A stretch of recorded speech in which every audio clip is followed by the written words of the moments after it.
परमाणु हथियार बनाने में जुटा ईरान। 3000 किमी दूरी तक हमला करने वाली मिसाइल पर तैनाती की तैयारी। अमेरिका इजरायल की उड़ी नींद। जानेंगे क्या है पूरा मामला, अगली खबर में आपको बताएंगे। फिलिस्तीनियों से मातृभूमि नहीं छीन सकते, ट्रंप के विवादित गाजा प्लान पर भड़के मुस्लिम देश।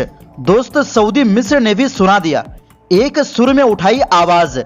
इसी के साथ आपको बताएंगे फ्रांस के तुर्की को मेट और मिसाइल बेचने पर भड़का ग्रीस। बोले ये समझौते के खिलाफ, हमसे मशवरा क्यों नहीं लिया, जताया बड़ा डर। तो दोस्तों सभी खबरें आसान भाषा में एक एक करके विस्तार से बताएंगे, तो आप मेरे साथ इस वीडियो के आखिर तक बने रहें। तो बिना टाइम लेते हुए बात करते हैं खबरों की। जी हां दोस्तों, ईरान ने गुप्त रूप से परमाणु हथियारों को बनाने के काम में जुटा है। ईरान की योजना ऐसा परमाणु हथियार बनाने की है जिसे 3000 किमी से अधिक दूरी तक हमला करने वाली मिसाइलों पर तैनात किया जा सके। ब्रिटिश मीडिया आउटलेट द सन ने अपनी रिपोर्ट में सैटेलाइट तस्वीरों के आधार पर 3 साइट्स का पता लगाया है जहां हथियार के विकास पर काम चल रहा है। ईरान के नेताओं ने दावा किया है कि इन सुविधाओं का इस्तेमाल अंतरिक्ष पहल के हिस्से के रूप में किया जा रहा है। रिपोर्ट में दावा किया जा रहा है कि ईरान अपने परमाणु हथियारों के विकास में तेजी ला दी है। वो अब 3000 किमी से ज्यादा की रेंज वाली ठोस ईंधन मिसाइलों के लिए खतरनाक परमाणु हथियार बना रहा है। ईरान के हथियार की ये रेंज कई महाद्वीपों को उसकी चपेट में ले सकती है। ईरान के पास इस दूरी के हथियार का मतलब है कि भारत, इटली, यूक्रेन और यहां तक कि रूस के बड़े हिस्से भी संभावित रूप से तेहरान के निशाने पर होंगे। ईरान की लंबी दूरी की मिसाइल इजरायल के किसी भी कोने को निशाना बना सकती है। साथ ही मध्य पूर्व में स्थित अमेरिकी सैन्य ठिकाने भी उनकी मारक सीमा में आते हैं। द सन की रिपोर्ट के अनुसार ईरान अपने परमाणु हथियार को शाहरुद और सोमनान में 2 साइटों पर विकसित कर रहा है। पहले इसे रॉकेट का स्पेस सैटेलाइट लॉन्च साइट के रूप में बताया गया था। एक तीसरे साइट सोरखे हैसर है जो परमाणु ऊर्जा और भूमिगत विस्फोटों पर रिसर्च के साथ परियोजनाओं को अंजाम दे रही है। रिपोर्ट के मुताबिक ईरान का सरकारी प्रतिष्ठान ठोस ईंधन वाली घैम 100 मिसाइल के लिए परमाणु हथियार विकसित कर रहा है। घैम 100 मिसाइल को विकसित करने में उत्तर कोरिया की मिसाइल तकनीक का इस्तेमाल किया गया है। 2011 में जब मिसाइल बहुत शुरुआती परीक्षण चरण में थे, तब तेहरान में मोदारोस साइट पर दर्जनों मिसाइल विशेषज्ञ मारे गए थे। खतरे को देखते हुए शाहरुद साइट पर सुरक्षा बढ़ा दी गई है। अब वहां कर्मियों के वाहनों के सीधे अंदर जाने पर रोक है। लोगों को अंदर जाने से पहले अपने वाहन चेक पॉइंट पर पार्क करने पड़ते हैं। इस बीच ईरान ने अमेरिका और इजरायल को चेतावनी दी है कि उसके परमाणु प्रतिष्ठानों पर हमला किया गया तो ये पागलपन होगा। ईरान के विदेश मंत्री अब्बास अरागची ने इसी सप्ताह स्काई न्यूज से कहा कि इससे पूरा क्षेत्र बहुत बुरी आपदा में बदल जाएगा।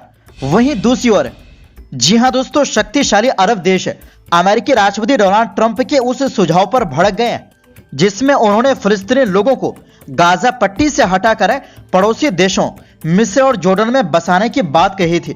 शनिवार को अरब विदेश मंत्रियों ने फिलिस्तीनियों को उनकी जमीन से हटाए जाने के खिलाफ एक सुर में आवाज उठाई।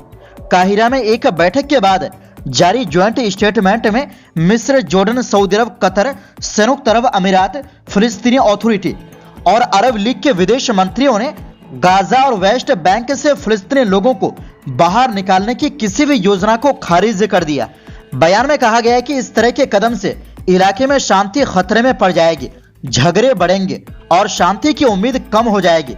संयुक्त बयान में कहा गया, हम किसी भी हालत में फिलिस्तीनियों के अधिकारों को कम करने वाली किसी भी प्रयास को मंजूरी नहीं देते, चाहे वो नई बस्तियां बनाने से हो, जमीन पर कब्जा करने से हो या लोगों को उनकी जमीन से बेदखल करने से हो। इसमें कहा गया कि वो 2 राज्य समाधान यानी इजरायल और फिलिस्तीन के लिए अलग अलग देश के जरिए मध्य पूर्व में न्यायपूर्ण और पूरी तरह से शांति लाने के लिए ट्रंप प्रशासन के साथ मिलकर काम करने के लिए तैयार है। ये बैठक ट्रंप के उस बयान के बाद हुई जो उन्होंने पिछले हफ्ते दिया था। उसमें उन्होंने कहा था कि मिस्र और जॉर्डन को गाजा के फिलिस्तीनियों को अपने देश में बसाना चाहिए। ट्रंप ने गाजा को 15 महीने तक इजरायली बमबारी के बाद विध्वंस स्थल कहा, क्योंकि इस हमले के कारण 23 लाख लोग बेघर हो गए थे। आलोचकों ने उनके सुझाव को जातीय सफाई, यानी किसी खास समुदाय को जानबूझकर हटाने जैसा बताया। मिस्र के राष्ट्रपति अब्दुल फतह अल सीसी ने बुधवार को इस विचार को पूरी तरह खारिज कर दिया कि मिस्र गाजा के लोगों को विस्थापित करने में मदद करेगा। उन्होंने कहा कि अगर ऐसा होता है तो मिस्र के लोग इसके खिलाफ सड़कों पर उतरेंगे। बता दें कि पिछले दिनों ट्रंप के इस बयान के बाद मिस्र के हजारों लोग ट्रंप के खिलाफ राफा बॉर्डर पर विरोध प्रदर्शन किया था। जॉर्डन के विदेश मंत्री ऐमान सफादी ने साफ कहा कि उनके देश को ट्रंप के इस विचार का पूरी तरह विरोध है और यह रुख कभी नहीं बदलेगा। लेकिन गुरुवार को ट्रंप ने फिर से यही बात दोहराई और कहा, हम उनके लिए बहुत कुछ करते हैं और उन्हें भी ऐसा करना होगा। उनका इशारा अमेरिका की ओर से मिलने वाली बड़ी सैन्य मदद की तरफ था, जो मिस्र और जॉर्डन दोनों को दी जाती है। वहीं दूसरी ओर फ्रांस के तुर्की को मेटेओर मिसाइल बेचने के फैसले पर ग्रीस ने कड़ा ऐतराज जताया है। ग्रीस के रक्षा मंत्री निकोस डेंडियास ने फ्रांस के राजदूत लॉरेंस एयर को तलब करते हुए इस मामले पर अपना विरोध दर्ज कराते हुए स्पष्टीकरण मांगा है। तुर्की और ग्रीस लंबे समय से प्रतिद्वंदी है। दोनों के बीच कई मुद्दों पर तनाव है। ग्रीस को फ्रांस से हथियार मिलते रहे हैं, लेकिन हाल ही में तुर्की से भी फ्रांस के हथियार डील पर बात चल रही है। इससे ग्रीस खुश नहीं है। दरअसल मेटेओर मिसाइल उन्नत BVR air to air missile है। यह मिसाइल देखने की सीमा से परे लक्ष्य को भेद सकती है। इस मिसाइल की सबसे खास बात इसका रैम जेट इंजन है, जो इसे पूरी उड़ान के दौरान सुपरसोनिक गति बनाए रखने में मदद करता है। तुर्की इन मिसाइलों को अपने नए यूरोफाइटर टाइफून लड़ाकू विमानों में लगाने की योजना बना रहा है। ग्रीस को डर है कि इस मिसाइल के मिलने से तुर्की की हवाई ताकत बढ़ जाएगी, जिससे उनके लिए मुश्किल हो सकती है। ग्रीस का कहना है कि यह उसके और फ्रांस के बीच 2021 में हुए रक्षा समझौते के भी खिलाफ है। इस समझौते में दोनों देशों ने रक्षा हितों से जुड़े फैसलों पर एक दूसरे से सलाह मशविरा करने का वादा किया था। ग्रीस के रक्षा मंत्री निकोस डेंडियास ने सोशल मीडिया एक्स पर लिखा कि उन्होंने फ्रांस के राजदूत को तलब किया है कि ग्रीस इस सौदे का कड़ा विरोध करता है। उनका मानना है कि फ्रांस का यह फैसला दोनों देशों के अच्छे रिश्तों के खिलाफ है।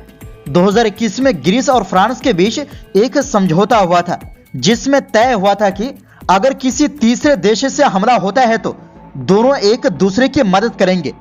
ग्रीस का कहना है कि फ्रांस ने मेटेओर मिसाइलों को बेचने से पहले सलाह नहीं ली, जो इस समझौते के नियमों के खिलाफ है। दरअसल ग्रीस और तुर्की में कई मुद्दों पर तनाव है। एजियन सागर में ग्रीस और तुर्की कई बार टकरा चुके हैं। दावा है कि साल 2022 में भी तुर्की की एयरफोर्स ने कथित तौर पर 11,256 बार ग्रीक हवाई क्षेत्र का उल्लंघन किया, जिसमें से 282 घुसपैठों में हवा से हवा में मार करने वाली मिसाइलों से लैस विमान शामिल थे। वहीं तुर्की का दावा है कि ग्रीस ने उसके हवाई क्षेत्र और क्षेत्रीय जल का बार बार उल्लंघन किया है। तो दोस्तों, फिलहाल के लिए इस रिपोर्ट में बस इतना ही। इस पर आपकी क्या राय है कमेंट बॉक्स में जरूर दें और वीडियो पसंद आने पर लाइक शेयर जरूर करें।